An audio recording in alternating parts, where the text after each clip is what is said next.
how does your revenue need to respond? And at what return on your ad spend or return on investment does that revenue need to respond in order to pay for those expenses? They just add expenses and expect sales that are just going to keep going. And it doesn't generally work like that. So when you can show someone mathematically, like, this is your basis. I mean, you're at $50,000 a month in fixed expenses via payroll and health insurance and offices and all that stuff. The result of which is you have to generate $3,000 a day without spending $1 on advertising. Like, you have to do that with no ad spend in order to get to break even. I'm like, well, we can't do that. It's like, okay, well then you have to make a choice here. Welcome to 7 to 8, our special series on 7 to 8 figure entrepreneurs. In this special series, I interview $1 million, some $10 million, and even some $1 million business owners who uncovered their twists and turns in their entrepreneurial adventure in order to help you to avoid the potholes and stick to the fast track. Welcome now to center stage, our next special guest. Hey there, peeps. This is Michelle Nedelec, and I'm super glad that you're here with us today because I'm here with my most amazing guest, Adam. Adam, thank you so much for being here with us today. Thanks for having me, Michelle. Excited to be here. Awesome. So give everybody the highlight of who you are and what you do for business. Who I am first is a husband and a dad. That is the most important thing to me, which you'll maybe see throughout my journey a little bit. From a business standpoint, I heard one of your guests in a recent podcast talk about being an entrepreneur and chewing on glass. So I'm chewing on glass for about my 11th time. Really, it's my third or fourth time. So I'm in a software startup called Pentane. Sure, we'll get into all of that. It's built around profitability and helping early stage companies make money instead of rely on other people's money. Nice. Love it. So what made you decide to get into kind of business and revenue and profits and all the fun stuff that comes with what you do? Why was that your direction in life? Yeah, it certainly wasn't intentional. It happened very organically. And if we take a step back, it's okay if I tell a little bit of a story. Yeah. It is like, it follows a very story-like trajectory. Out of college, I went into an orthopedic device company that was a startup. We built that company up into a couple of states, spun off a tech company. It was so hard to manage. It was big, not the tech company, the device company. It was heavy. It literally ran my life for a decade. I sold out of that tech company in 2013 and vowed to never, ever do that again. I didn't have kids yet, which was awesome, but still I had no time for life and I vowed to not do it again. So the next company was a consumer product company called BottleKeeper that my cousin and I started. And we literally went in with the guardrails, which was me just being maniacal, that I wanted to build a scalable business that had no employees.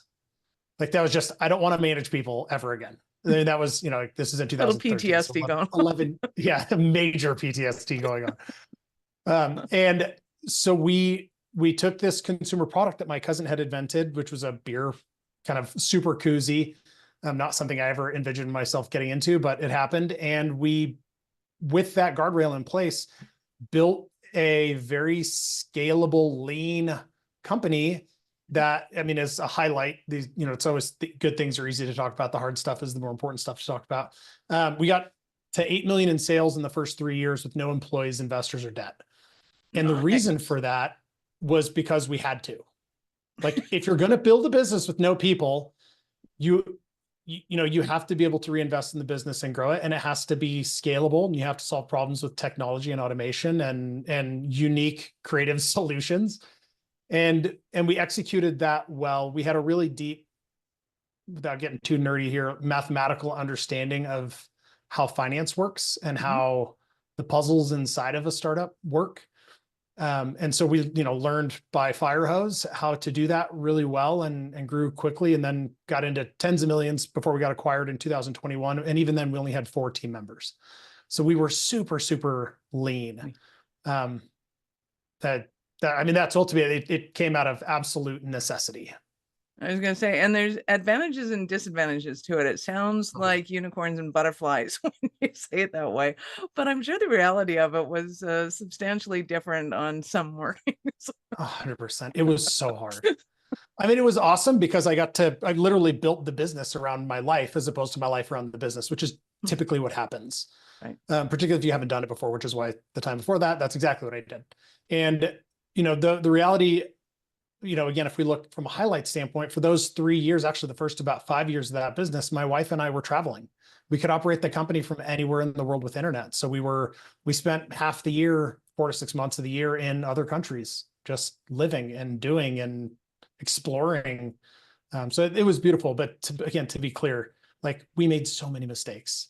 We blew up so many things. We broke so many things. As we get into like Pentane, I have some very defined principles of sort of the do not do's. Those all come from things that I absolutely did and tried to burn it to the ground 35 times. It's hard. It was a cyclical business just by the nature of the product. Yep. From a revenue standpoint, it was phenomenally difficult, but you live for those little wins. Nice. We will totally get into those in a minute. Yeah. But I want to take a look at Pentane now. So now fast forward to today, who typically are you working with? Who would you say is kind of either your ideal client, the ones you love working with, or the ones that come to you the most? I know there's 27 questions in that, answer it the way you want to. No, that's great. And why those ones? So when much shorter version of the story. When we got acquired, I was on as a CEO to oversee the transition through the end of the year. We wanted to be completely out, so that was just the deal. It was a beautiful transaction, and it was private equity. They did everything they said they were going to do. It was actually a really good outcome, which I know you don't hear very often. Exactly. It was a great experience. Nice. I took some time off. I do have young kids, so to be fair, I was around a lot. Because the business was built around the life, and I got bored after 6 months and started consulting two companies that we had invested in. My wife and I had invested in. And I basically just said, I'm bored. I need something to do. Like, can I please look under the hood? And they said, yes, absolutely. And so I look under the hood, and I recognized pretty quickly that the first business was a $20 million a year company. They were profitable. They weren't a 30% net margin profitable, but they were making money. They were doing well. They were growing. They had no idea how they actually made money. They didn't understand how leveraging advertising differently could impact the business. They didn't understand how like variable margins impacted the business. They literally didn't know how they made money. They just knew they had revenue and expenses, and revenue minus expenses equals net profit or net loss if you're upside down. And although that's absolutely true, if you understand the nuance that drives each of those things, there are all these levers that you can pull inside the business to dramatically impact that outcome. So I just rebuilt some things that we've created at BottleKeeper using math and crazy spreadsheets, and it totally changed the company. They increased their net margin by 50% just because they got to see like, oh, if we go pull this thing, mathematically, this is the outcome. And then they go and do it, and it worked. And so they got to double and triple down on these things. So fast forward, Pentane became that thing. I did that a couple more times at companies, totally changed them, got paid to turn around a struggling e-commerce business, completely changed it. Now they're doing amazingly well a year later. So Pentane is built for an early stage or small business operator, let's say sub 20 million in revenue. We're focused on consumer brands because that's where I can be the most helpful coming out of my most recent experience. But we really are focused on the system is focused on helping them answer questions that are hard to answer. And frankly, you may not even know the question to ask. And therein lies the real issue. So many times they're just going like, I don't know. I'm doing everything I thought I was supposed to be doing in business. I'm doing everything everybody's telling me to do. And it's got to be easier than this. Yeah. Yeah. It is. The unknowns are the hardest ones, right? The stuff that you can see clearly, that's easy to deal with, but it's the stuff that you don't necessarily understand. And it's completely normal. Most people don't start companies because they're experts in finance. Or they're experts in customer acquisition, or they're experts in, the breadth of things you have to kind of be expert at to get a startup off the ground. And because of the way that we ran BottleKeeper with no team members for the first 3 years, I had to run every single one of those positions, at a reasonably high level, every single one of them. So we were able, we have an interesting, maybe slightly unique purview into how to do those things, because we know how to do all of that stuff. So we created a system that connects them all together. I love it. One of the biggest questions I get when going into a company is we don't want to automate everything because we love our people and we want to keep our people. I'm not going to get rid of all your people. I'm going to get rid of the bottlenecks that are stopping you from creating the profit and success that you're looking for in a business. Totally. So how do you, let's start with that one. And how do you deal with that one? And then we'll go into kind of what are the biggest concerns that you get that you hear? Yeah, I think, I'll caveat that I'm a very, if it's not apparent, like scientifically math-minded person. That doesn't mean I'm not emotional. I completely understand the emotional attachment to the people that you have around you, and that is human, and it's important, frankly. It's really important. I've found that when you can show somebody, or a system can show somebody, the impact that those expenses have on the business. So for example, what typically happens, and I'm sure you see this as well, very interested in your take on this. And as a company gets started, the founder's a product designer, and people start buying the product and they're like, oh gosh, now I'm CEO, amazing. And they keep selling product and they hire people to solve problems. And then 6 months or a year or 2 years later, they're hemorrhaging money and they don't understand why. And a huge part of that is because they quite literally don't understand how those expenses, adding payroll as a good example onto your business, how it impacts the business. How does your revenue need to respond? And at what return on your ad spend or return on investment does that revenue need to respond in order to pay for those expenses? They just add expenses and expect sales that are just going to keep going. And it doesn't generally work like that. So when you can show someone mathematically, like, this is your basis, I mean, you're at $50,000 a month in fixed expenses via payroll and health insurance and offices and all that stuff. The result of which is you have to generate $3,000 a day without spending $1 on advertising. Like, you have to do that with no ad spend in order to get to break even. I'm like, well, we can't do that. It's like, okay, well then you have to make a choice here. You have to either use ad dollars and play that game, or you have to reduce your expense basis. And if you reduce it by this is how much easier it gets. So, I mean, it's not going to, they're hard decisions to make, really Right. hard decisions to make. Well, But and unfortunately, like, they got to be made sometimes. I think that is ultimately the skill of an entrepreneur, is to one, learn how to make decisions quickly and prove yourself right in those decisions, and to be able to make the hard decisions. Start realizing, this is an easy decision, this is a hard decision. I can give the easy decisions to somebody else. I have to be the one that makes the hard decisions, and I can't leave that on somebody else's back. And so many times I see people going, oh, well, we'll just leave that up to Sally because she's the one that uses the software. And it's like, no, this is a business decision. This is not your poor admin going, oh, which software is easier for me to use? That's not how this is going down. So when it comes to kind of those entrepreneurial skills, what do you see as kind of being the most pivotal for a CEO? They make a product, they make it great, and then they're kind of in this limbo of, well, do I leave that to you, to the consultant, to make that decision? Do I have to make that decision? Or is there some other element that they really need to hone in on in order to create a successful business?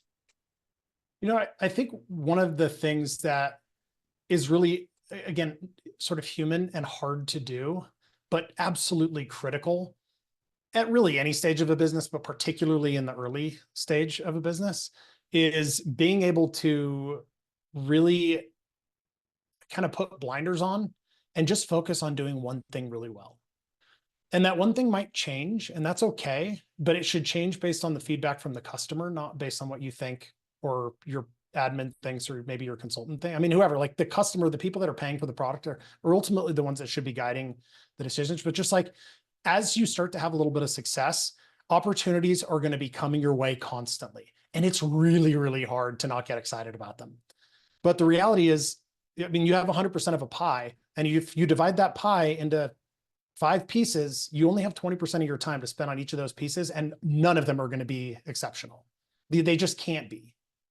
So like, go, particularly early on, go and figure out that one thing and test and test and test and do that one thing really, really well, and just say no to everything else. There's a time and a place where you can start saying yes to those things. And frankly, as you get further along, those things get better. They get more impactful, they get more powerful, they get more interesting.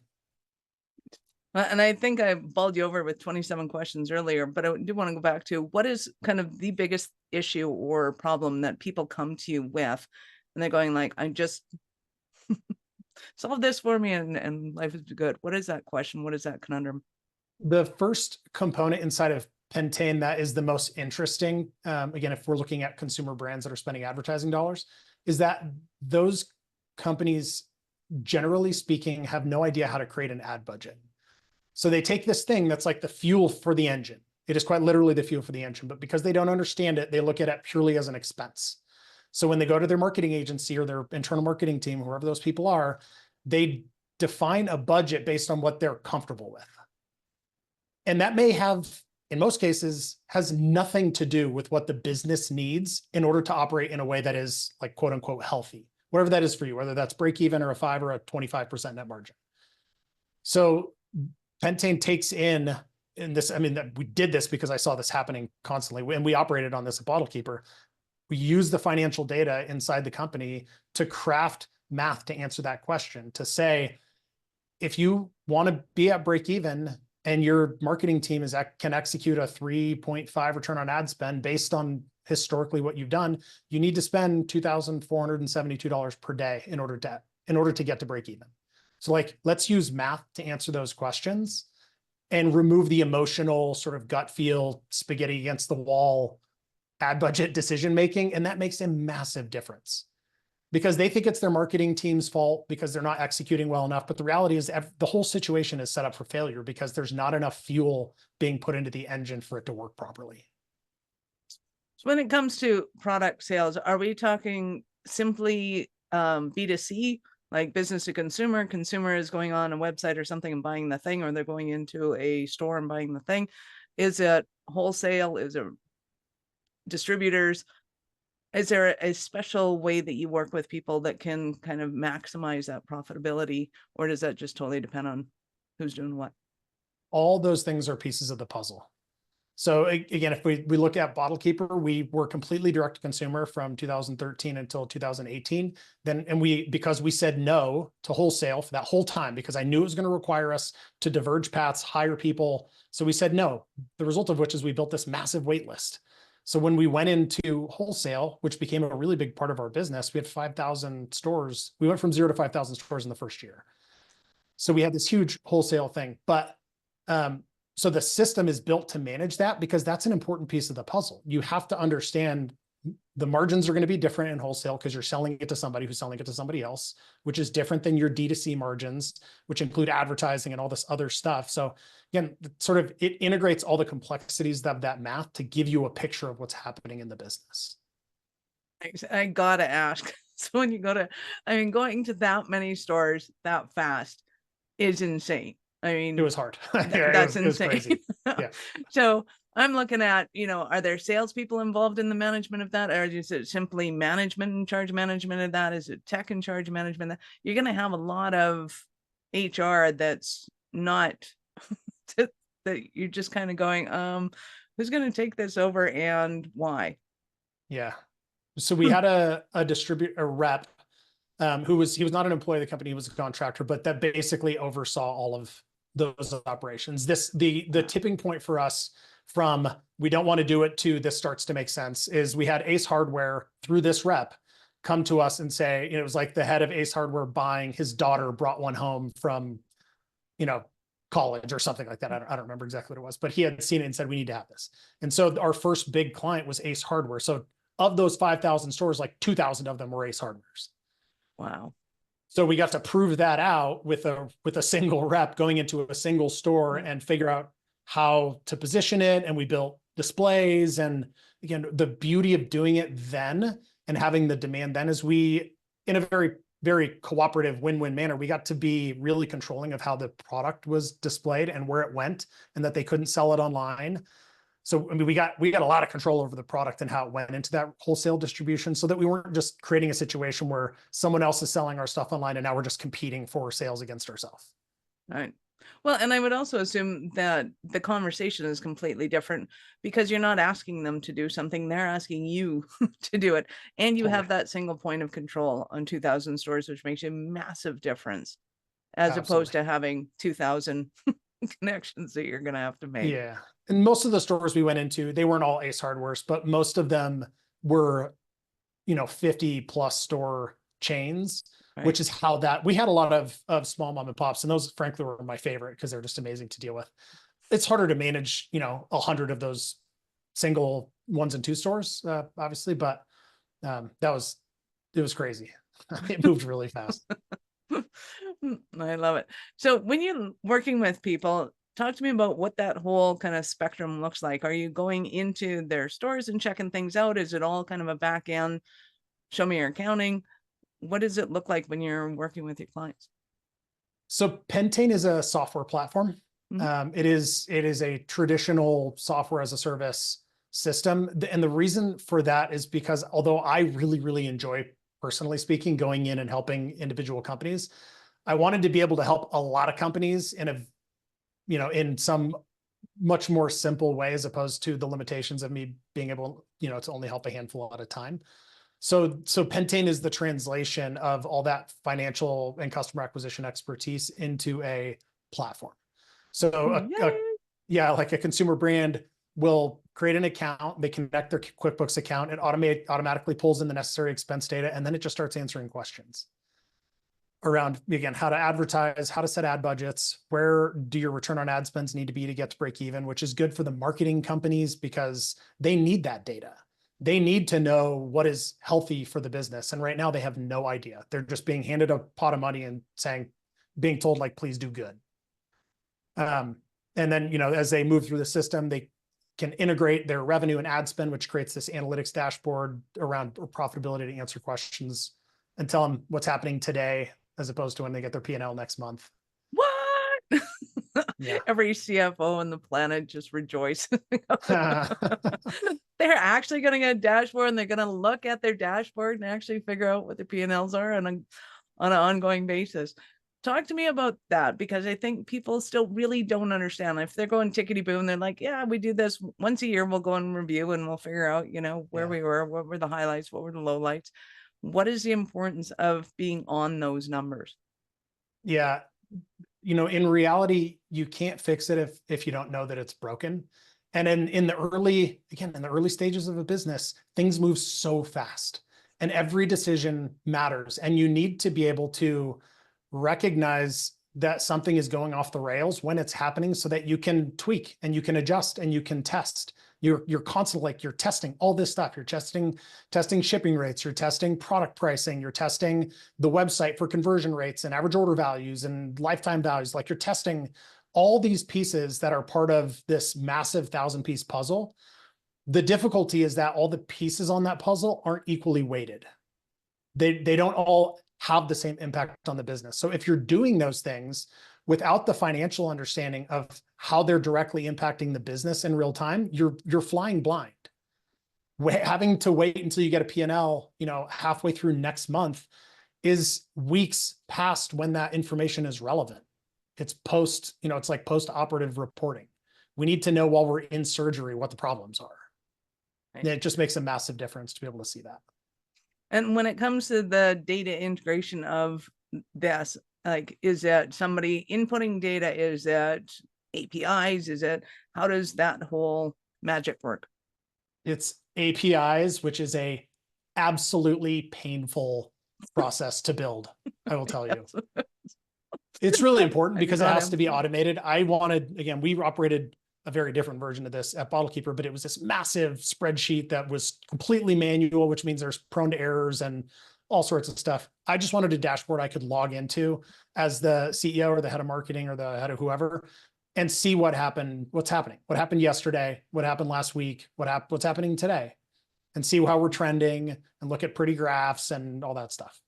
Nice. I love it. And being able to make valid decisions off of the data that you're actually seeing. That's exactly. Therein lies the key. Awesome. So in a moment, I'm going to ask you about a Cinderella story of one of your clients. But before we do that, we're going to take a quick break. Are you running a business over 7 figures but still struggling with technology headaches? Pay attention. You do not want to miss this offer. This podcast episode is brought to you by Awareness Strategies, who is offering a custom-built digital adoption roadmap for anyone running a business over 7 figures who's wanting to grow their business in the next 5 years.